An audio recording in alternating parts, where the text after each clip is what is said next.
already know this is Punch Run Boxing, aka Mr. Moonshine himself, aka Adobo, aka the Sazón, aka El Borracho. Oh, Manny, my dame, Manny. It was a tough fight. It was a tough fight for Manny Pacquiao. You already know, man. Yordenis Ugas defeated Manny Pacquiao, the GOAT, the 8th Division World Champion, the 5 lineal, the 12-time World Champion.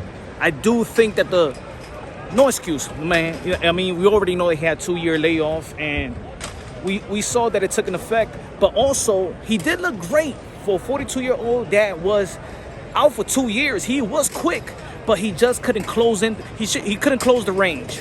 You know, Ugas was very persistent. He was very not dissecting Manny Pacquiao, but he stuck to the game plan. He was countering very well.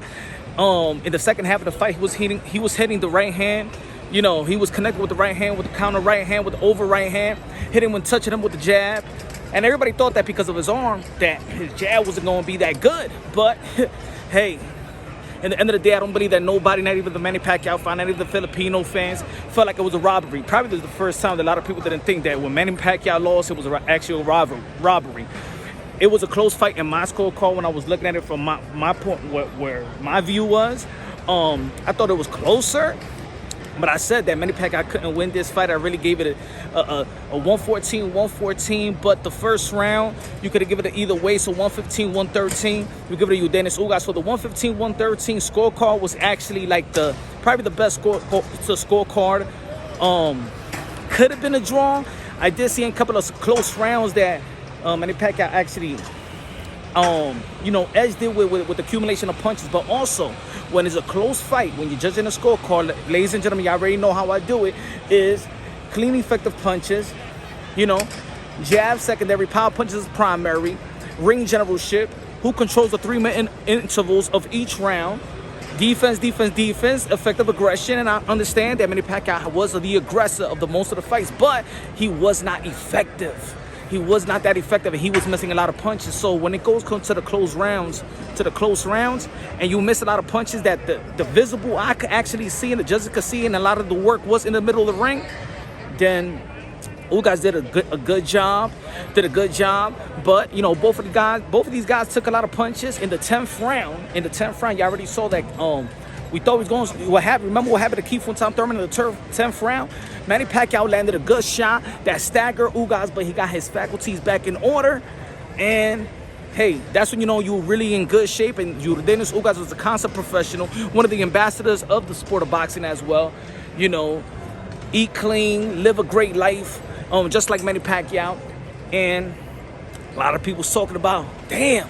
We thought that Manny Pacquiao, if he was going to lose somebody, would be with Earl Spence or Keith Thurman or Bud Crawford. We didn't know that the torch would be passed to Yordenis Ugas.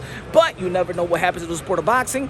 It's just not a cliche statement that happens in the ring, but we just never know. Ugas stay prepared. Ugas stay ready. And hey, he did what Keith Thurman couldn't do, what Jesse Vargas couldn't do, what Adrian Broner couldn't do. He is.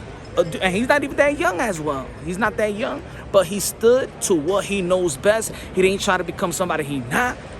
And hey, Yordenis Ugas, I believe that he, out of all the people, right? Aside from like the Buzz or the Sean Porter, I believe that he really deserved this. He really deserved this, and it looks like it's a Cinderella story. It was destiny, probably. It was destiny. And shout out to the Cuban people. Shout out to Manny Pacquiao and the Filipino people. And man, it's going to be a tough drive home. But, I love y'all. I'm going to go to the press conference. We're going to be chopping it up a little bit more. More props to Manny Pacquiao. Y'all already know the ghost, the best karaoke singer of them all. Okay? And I don't think Manny Pacquiao want to sing today, but you already know tomorrow's Sunday. We go to church, pray on it, and let's see what Manny Pacquiao going to do. He didn't say he's going to retire. He didn't say he's going to run for president. We're going to see in a month or so. Love y'all. God bless, and on to the next. Stay tuned and subscribe to the channel. Hit the notification bell. Get my updated videos.